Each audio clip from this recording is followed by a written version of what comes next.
Hello students, we have already started with the second chapter, that is chemical changes and reactions. And from the previous class, now you all have the concept of the reaction conditions necessary for the chemical change or the chemical reactions and the characteristics of the chemical reactions. And today we will learn about the various types of chemical changes or chemical reaction. Okay. The types of chemical changes are direct combination reaction, decomposition reaction, displacement reaction and double decomposition reaction. So a chemical reaction can take place by these methods. Either a chemical reaction can occur by direct combination of the substances or by decomposition of some substance or by displacement reaction or by double decomposition reaction. So let's discuss it in detail one by one. First we will learn about the direct combination method or direct combination reaction. This direct combination reaction is also called the synthesis reaction because in this reaction two or more substances they get combined together to form a single substance. So we can represent it in this way. If two substances they combine together, then they will give rise to the formation of a single compound. Okay, so here a new product is formed from two separate substances. That means some synthesis has been done here. So this type of reactions are called the synthesis reaction or direct combination reaction. Let me give you some examples. Here you can see two elements combined to form a single compound, right? So in the first example, you can see here carbon combined with oxygen, means on heating carbon with oxygen, carbon dioxide is formed and some amount of heat is evolved. So this type of reaction is called the direct combination reaction. Here you can see two elements got combined to form a single compound. Okay, so this was the reaction for the synthesis of carbon dioxide. So this is the example of direct combination. Again, in the second case, you can see here, when magnesium is heated with oxygen, magnesium oxide is formed. Now, this can be seen or this can be performed in lab, right? If we burn the magnesium strips, magnesium ribbon, magnesium is a metal, so it is obtained, we can get it as the strips or as the ribbon.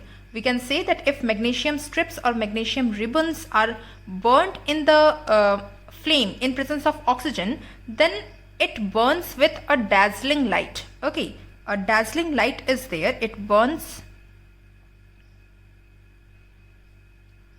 with a dazzling light and a white residue of magnesium oxide is formed. This is white in color, white residue. A powdered substance will form and that will be the magnesium oxide. So this is again a synthesis. We have synthesized magnesium oxide from the metallic magnesium and we have burnt it in presence of air, or that is oxygen. So when we burn magnesium in presence of oxygen, magnesium oxide is obtained. Okay, so this one is the example of direct combination where you can see that two elements got combined to form a compound. Again, we can form some other compounds by combining a single element and a compound. Okay, let me show you. Here in the second case, you can see that one compound, it got combined with an element to form another compound. Okay, so here carbon monoxide, it is gaseous in state, it got combined with oxygen which is gaseous in state. When we heat carbon monoxide and oxygen, then carbon dioxide is formed. Okay, if we balance this reaction, this will turn to be like this. This one is also not balanced. Now it is balanced. Again, another case is here, if sulfur dioxide is combined with oxygen under certain conditions, then sulfur trioxide will form.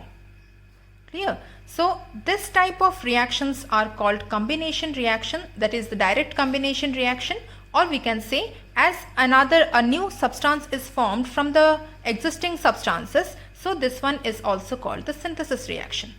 We can also show the direct combination reaction by the combination of two or more compounds to form a single product. Let me show you.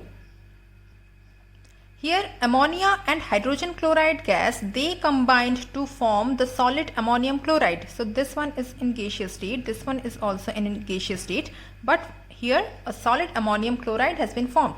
So when ammonia, this is a compound, reacts with hydrogen chloride gas, which is another compound, they combine to form a new compound, that is ammonium chloride, which is solid in state. So this one is also an example of direct combination reaction or the synthesis reaction. Clear? In this way we can show that direct combination reaction or synthesis reaction can be formed by the combination of either two elements, or the combination of an element and a compound, or by the combination of two or more compounds to form a single product. Clear? So if we represent the direct combination reaction schematically, then we can summarize it as this way. That is, if A and B react, then we can get another compound. When two elements react, another compound is formed. If an element and a compound, they get combined, then a new product, that is a compound, is formed. And if two compounds they combine, then again we can form that a single compound can form. Clear? So this is all about the direct combination reaction or synthesis reaction. Now we will learn about the second type, that is the decomposition reaction.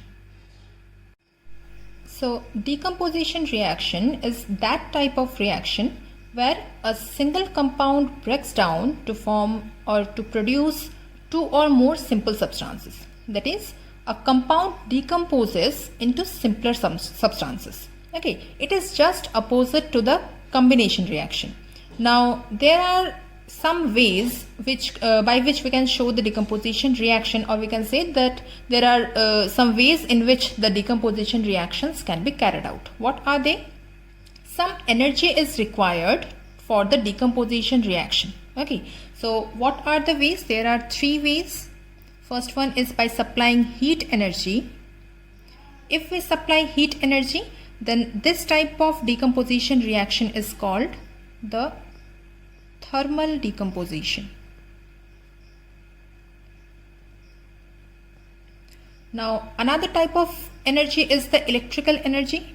So on supplying electricity, then the decomposition which occurs, that type of reaction is called electrolysis. And the third one, that is by supplying light energy. So when light energy is supplied to the decomposition reaction, then that type of reaction is called the photolysis. So these three types of decomposition reactions are there, which is carried out by supplying heat energy, electrical energy and the light energy. Now we will discuss the basic type of the decomposition reaction, where we will discuss the simple forms of the decomposition reaction. So in a decomposition reaction, a compound can get broken into two or more simple substances, that is two or more elements. Let me show you. See, if we take the example of the decomposition of mercuric oxide, that is HgO. Okay, this one is solid in state. So if mercuric oxide gets decomposed in presence of heat, then metallic mercury, that is liquid in state, we know that mercury is a metal which exists as the liquid exists in the liquid state at room temperature. So metallic mercury will be formed and oxygen gas will be liberated. So on balancing, it will turn to be like this. So this is the example of decomposition reaction where a compound got decomposed to form two elements. Another example we can take the electrolysis of water. In this case also, water in liquid state, it forms H2, means hydrogen, and oxygen, like this. So this is the process of electrolysis. On electrolysis, on performing the electrolysis of water, then we will get the simple elements, that is hydrogen and oxygen. So here also we saw that a compound got decomposed to form two elements. Now we can show that the decomposition reaction can take place where a compound gets decomposed to form both elements and compounds. Let me show you. Here you can see that when solid potassium nitrate undergoes the thermal decomposition, then solid potassium nitrite is formed and oxygen gas is liberated. So here you can see that from a single compound we have got a compound and an element. So this one is another type of decomposition reaction. Again, in the decomposition of the silver nitrate, that is the photolytic decomposition of silver nitrate, we saw that metallic silver was formed, nitrogen dioxide was formed and oxygen gas was formed. Clear? So here also it is the combination of compounds and elements. That means from the decomposition of a compound we got two elements and a compound. So this is another type of the decomposition reaction. The next type of the decomposition reaction is where the decomposition reaction of a compound takes place to form two or more new compounds.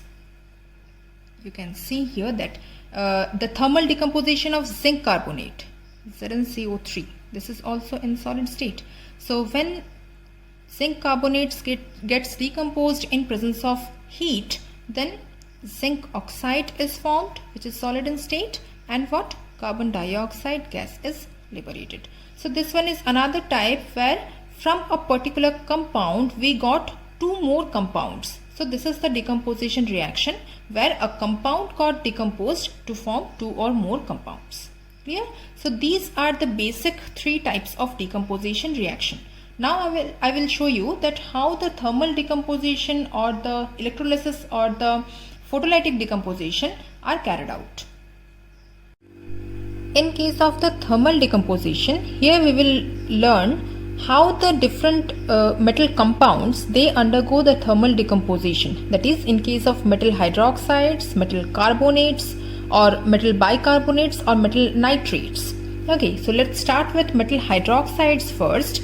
See, when metal hydroxides undergo thermal decomposition, we will just focus on the products. That means if the metal hydroxides undergo decomposition, thermal decomposition, then the metal oxide is formed and along with that water is formed. Let me show you. Suppose zinc hydroxide. Zinc hydroxide, when it undergoes the thermal decomposition, in that case zinc oxide is formed, ZnO, it is the zinc oxide, and what? Water is formed. Clear? So whenever any metal hydroxide undergoes the thermal decomposition, then the metal oxide will form and water will be formed. Right? Another example, suppose lead hydroxide. When lead hydroxides undergo thermal decomposition, in that case again the metal oxide, that is lead oxide, will form and water will be liberated. Right? Similarly, if we say that silver hydroxide. Okay, when silver hydroxide it undergoes the thermal decomposition, in that case metallic silver is formed, oxygen gas is formed and water is liberated. On balancing it will turn like this.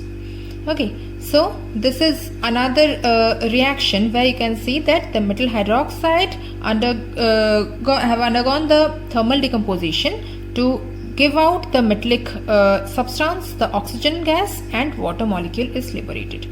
Now in case of the metal carbonates, the products are metal oxide and carbon dioxide. Suppose magnesium carbonate.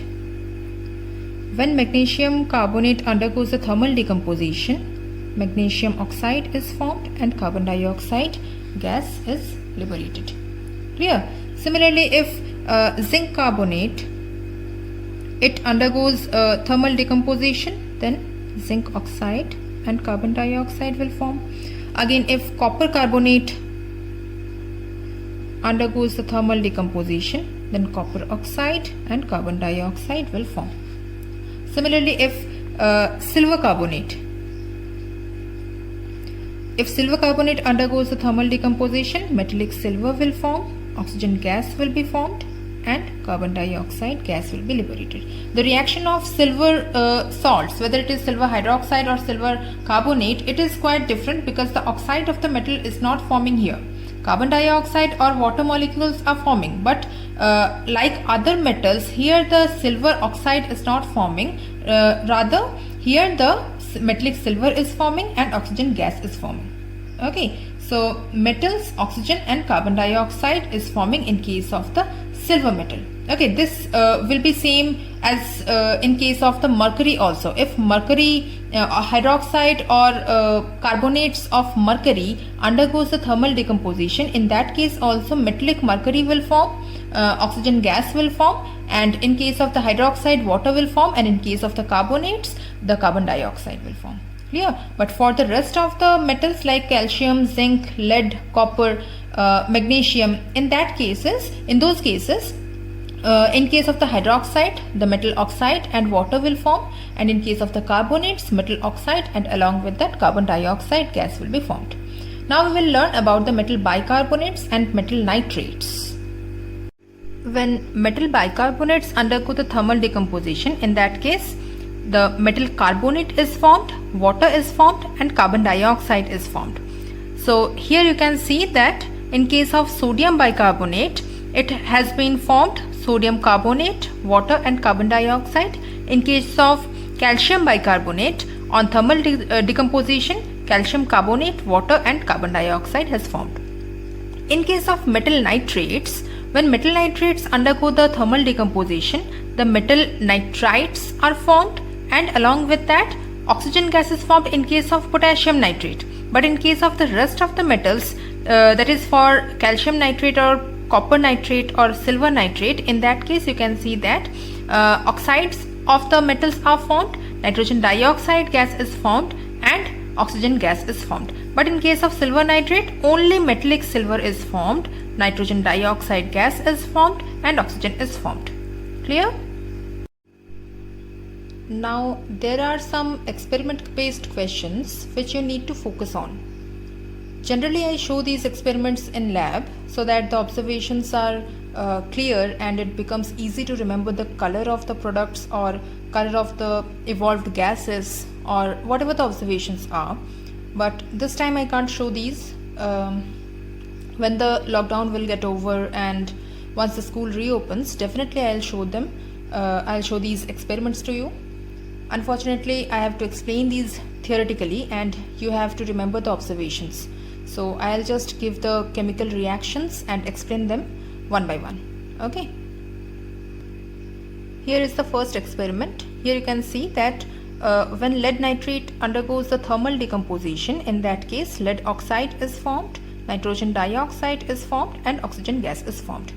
Now what happens when we take the lead nitrate crystals? Lead nitrate crystals are generally colorless, or we can say a whitish color is there.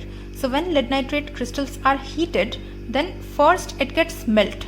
Okay, it melts first, and then what happens on further heating, a reddish brown gas can be seen. That reddish brown gas is it shows the evolution of nitrogen dioxide gas. So nitrogen dioxide gas is of the color reddish brown. Okay, so first lead nitrate crystals, it gets melt. Then what happens on further heating, a reddish brown gas evolves and it shows the evolution of nitrogen dioxide gas. Then after further heating, a yellow solid is left over there. That means a yellow colored residue is left over there, which shows the formation of lead oxide. So lead oxide is yellow in color, which is solid. Okay, this one is also solid. Lead nitrate is also solid.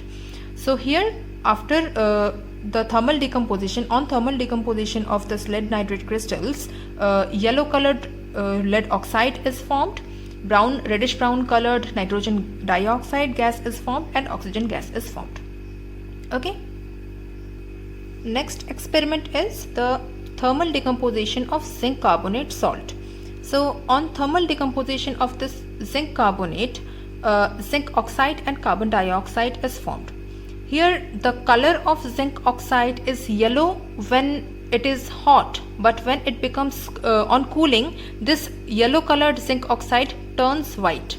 Okay, so we can say that this zinc oxide is yellow when hot and white on cooling. Clear? And what carbon dioxide gas is liberated.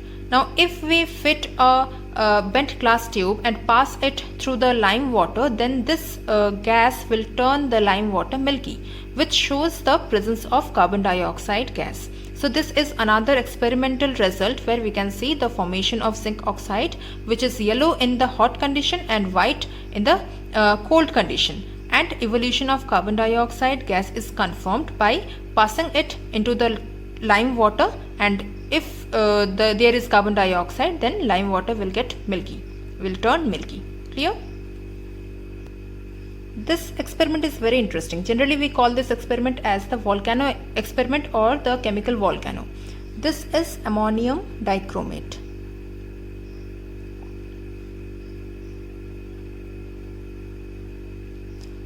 When ammonium dichromate is heated, actually when we directly put the flame in this ammonium dichromate, in that case it first gets swelled up. Okay, on decomposition first it gets swelled up, then nitrogen gas is evolved and water vapors are formed. These two are such observations which we can't see exactly. Okay, but this formation, chromium oxide, the formation of chromium oxide, it can be easily observed because this is green in color.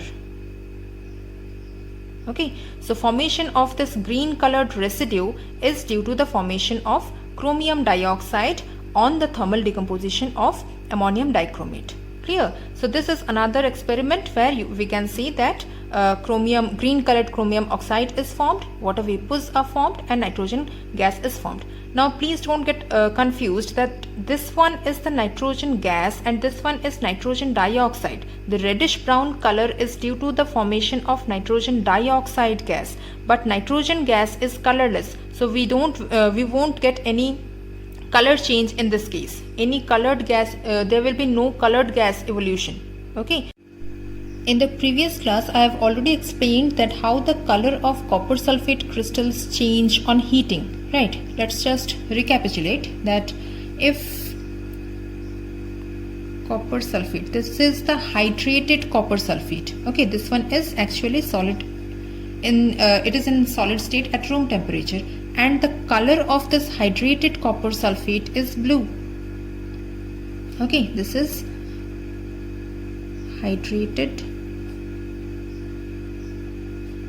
copper sulfate. Now if we heat this crystal, then what will happen? It will get dehydrated. Okay, that means that this 5H2O, this portion, this water of crystallization part, it will get lost from this crystal.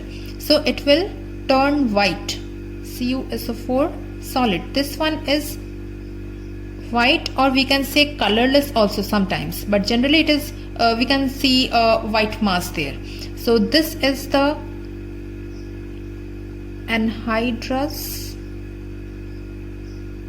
copper sulfate. Somewhere in some books you can see that the color of anhydrous copper sulfate is written as the colorless salt. But what happens when we heat this copper sulfate crystals? Generally we can see the white color formation. Okay, but with that we will get the water vapor. Now this water will be in terms of vapor. Okay, we will see the water droplets at the walls of the test tube. So this is the process of heating the hydrated copper sulfate, right? And if we heat this salt further, then it will turn, on further heating, it will turn copper oxide, which is again solid, but it is black in color. So strong heating is required for the formation of copper sulfate from copper oxide from copper sulfate. Okay, if we heat this copper sulfate, anhydrous copper sulfate, very strongly, then only copper oxide will form, which is black in color. But if we stop here, if we don't heat this anhydrous copper sulfate very strongly, if we just heat this hydrated copper sulfate crystals to form the anhydrous copper sulfate and this water vapor, and then again if we add water to this anhydrous salt, then what will happen? We will recover this hydrated copper sulfate. Okay, so if we add water to this, means CuSO4 solid, which one is white in color, plus 5H2O. Okay, so this one is white anhydrous salt. On adding water, now we are adding water in the liquid state only. So in that case, we will recover this blue colored copper sulfate salt, hydrated copper sulfate.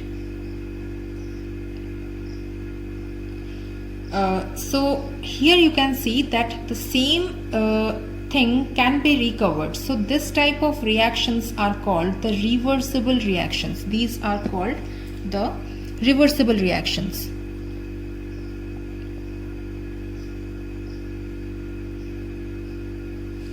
Where we can recover the reactant in the same way how we got the product. Clear? So here we have recovered the reactant. So this type of reactions are called the reversible reactions. And in case of the reversible reaction, we use a separate symbol. Here we will use the reaction, we will write the reaction with another symbol, which is shown in this way. This is the symbol for the reversible reaction.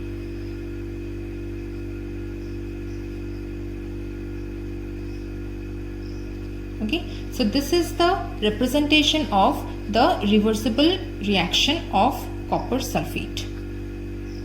Clear? Now there is another term called thermal dissociation. Let me show you. The reversible decomposition reactions which occur only in presence of heat are called the thermal dissociation reactions. So this is a simultaneous reversible decomposition reaction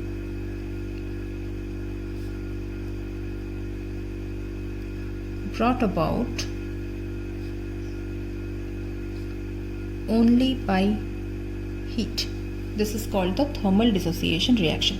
For example, if we heat the solid ammonium chloride, NH4Cl, this is ammonium chloride, it is a salt and it is in solid state. So on heating, we will get ammonia gas and HCl gas, but it can be recovered. Okay, this is also an interesting reaction and we call it as the sublimation reaction. This type of reactions are called sublimation reaction. Here you can see that we are heating this salt which is in solid state. On heating a solid, generally it is generally we expect that the solid will get will be in molten state. Okay, so it will turn to liquid. It is expected that the solid will turn in liquid state, right? And then after boiling the liquid, the gaseous state will be obtained. But here you can see that from a solid, on heating this solid, directly it is changing to the gaseous state. So this type of reactions are called the sublimation reactions, where the solid on heating it turns to gas. Clear? So this is the sublimation reaction, and at the same time it is a thermal dissociation, because here the reversible decomposition reaction is brought about only by heat. Clear? So this is the example of the thermal dissociation reaction. So now we have learnt the various types of thermal decomposition reactions, and in case of electrolysis and photolysis, I have already explained it in the previous class. You can still get it here. See, this reaction, the decomposition of water in presence of electricity to form hydrogen gas and oxygen gas, this is the example of electrolysis. And the decomposition of silver nitrate in presence of sunlight to form metallic silver, nitrogen dioxide gas and oxygen gas is the example of photolysis. Okay, so the overall thing of the decomposition reactions are finished now.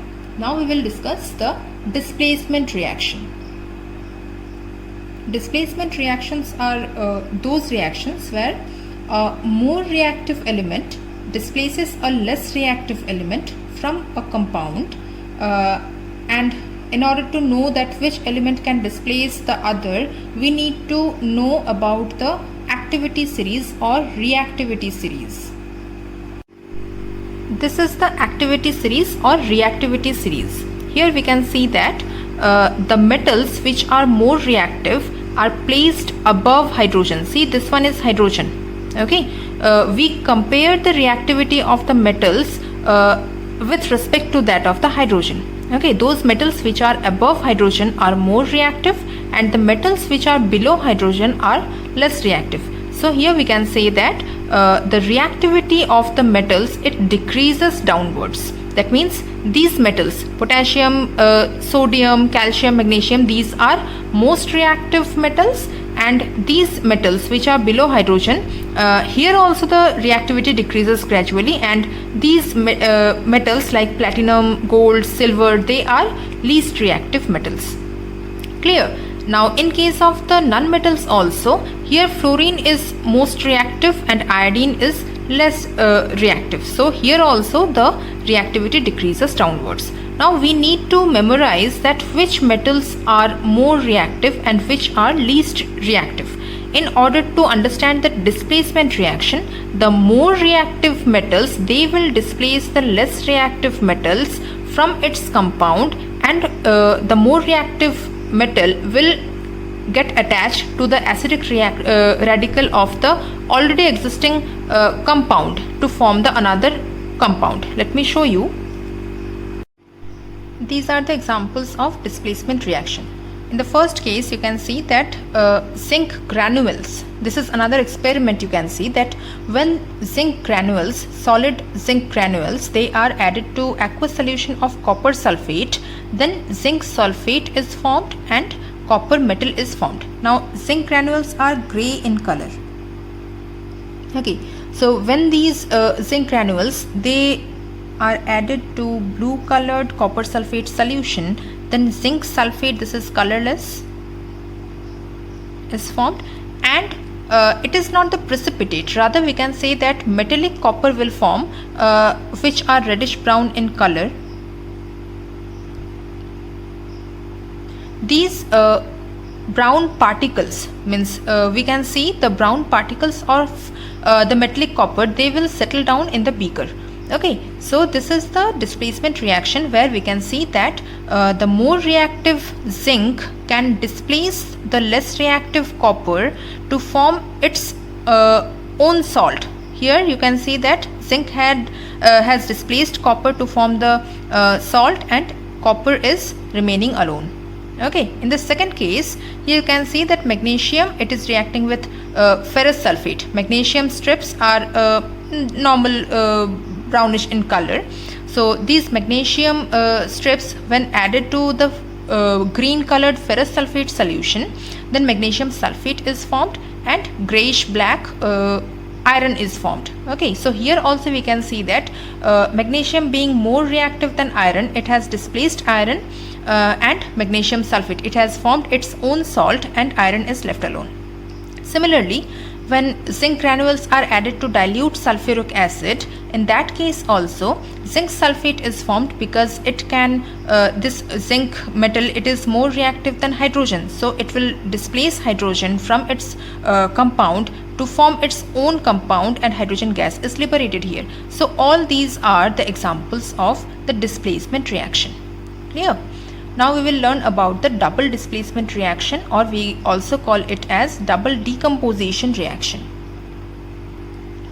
In this type of reaction, that is in case of the double displacement reaction or the double decomposition reaction, two compounds simply exchange their ions, and we can say that they exchange their radicals. That means the basic radical of one compound will get combined with the acidic radical of the another compound, and simultaneously the other pair will also do the same. Clear? So simply we can say that the reaction is of the type AB plus CD. Here A is the basic radical of this compound and B is the acidic radical of this compound. Here C is the basic radical of this compound and D is the acidic radical of this compound. Then what will happen? After interchanging their radicals, this basic radical will get combined with the acidic radical of this compound. So AD will form, and the basic radical of this compound, that is C, will get combined with the acidic radical of the first compound. So CB. This is the schematic representation of the double displacement reaction or double decomposition reaction. Now these reactions are of two types. What are they? First one is the precipitation reaction.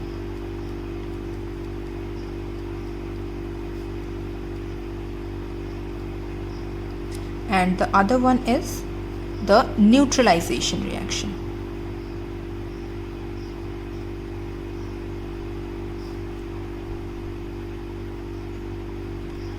In case of precipitation reaction, one of the products formed is insoluble. Okay, and in case of neutralization reaction, here it is the most common one, that where the acid react with the bases to form the salt and water. That type of reactions are called the neutralization reaction. So let's discuss it in detail.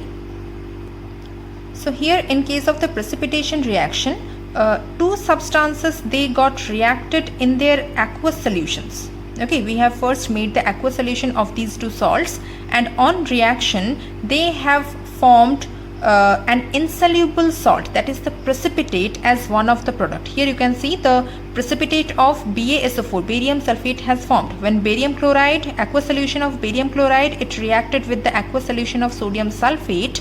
In that case, it is the white PPT, white precipitate.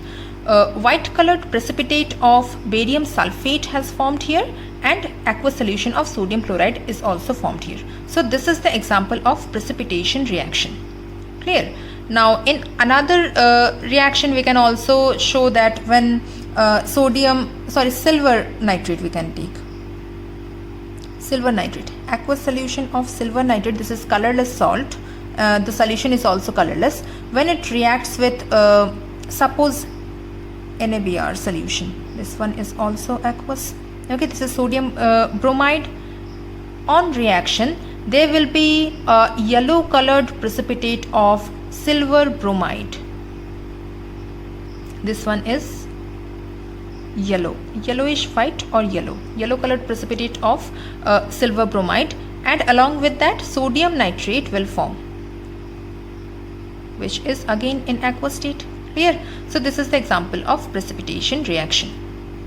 We can take some other examples also. Suppose FeCl3, ferric chloride. When ferric chloride reacts with NaOH, sodium hydroxide, then precipitate of ferric hydroxide is there.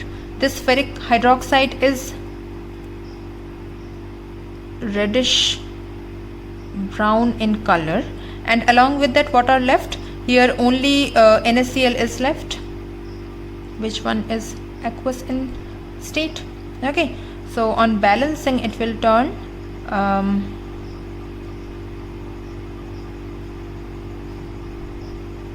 yes, done.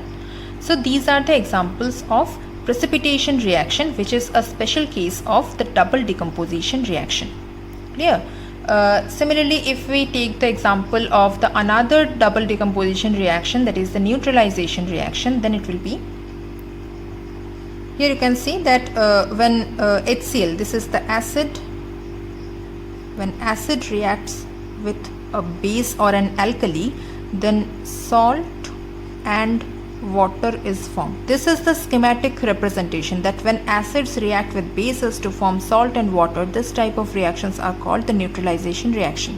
Here what happens, acids give H plus ion. So we can, if we dissociate this one, it will form like this. The ionic equation is like this. In case of HCl, the reaction is like this. In case of NaOH, it will form like this. So here exchange of ions will take place.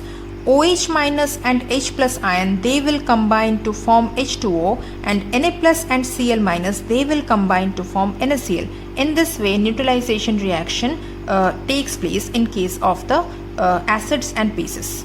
Clear? When acids react with bases or bases react with the acids, then salt and water is formed, and this type of reactions are called the neutralization reaction. Clear? Now we will learn how the change in energy takes place in a chemical reaction. See, I have said that a chemical reaction means the breaking up of the bonds and bond making. That means the chemical change involves bond breaking and bond making. So whenever there is a breaking of the bond, whenever the bonds break, then there is some absorption of energy which is in the form of heat. And when the bonds are formed, new bonds are formed, then in that case there is a release of energy. So in case of bond breaking, there is, for bond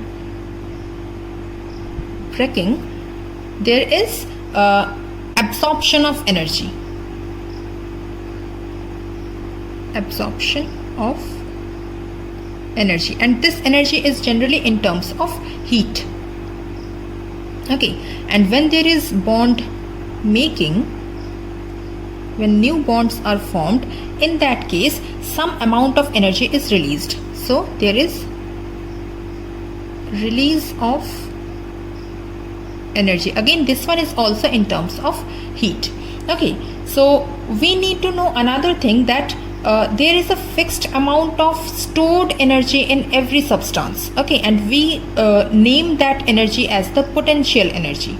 And whenever this potential energy is in case of the chemicals or in case of the reactants, we can say, so that energy is called the chemical energy. Clear? So this potential energy is termed as the chemical energy in terms of the in case of the chemicals. Clear? So if we explain this absorption of energy or the release of energy, then we can say that chemical changes, they are of two types. One is exothermic reaction, another is endothermic reaction. Exothermic reaction. So what is this exothermic reaction? In such cases, in these reactions, heat is evolved, the heat is released. That means new bonds are formed. So generally these exothermic reactions are in case of the combination reactions or the synthesis reactions. Okay, so we can say that here heat is evolved. For example, when carbon reacts with oxygen, it forms carbon dioxide and heat is evolved. Again, another example, when calcium oxide, this is quicklime. When quicklime reacts with water, then calcium hydroxide is formed. This is called the slaked lime. Okay, and along with that, heat energy is released. Clear? Similarly, in case of the other one, that is the endothermic reaction,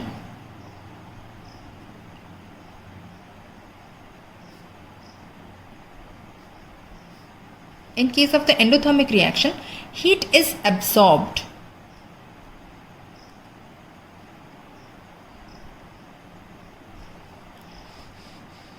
Okay, so here we can take the examples of calcium carbonate.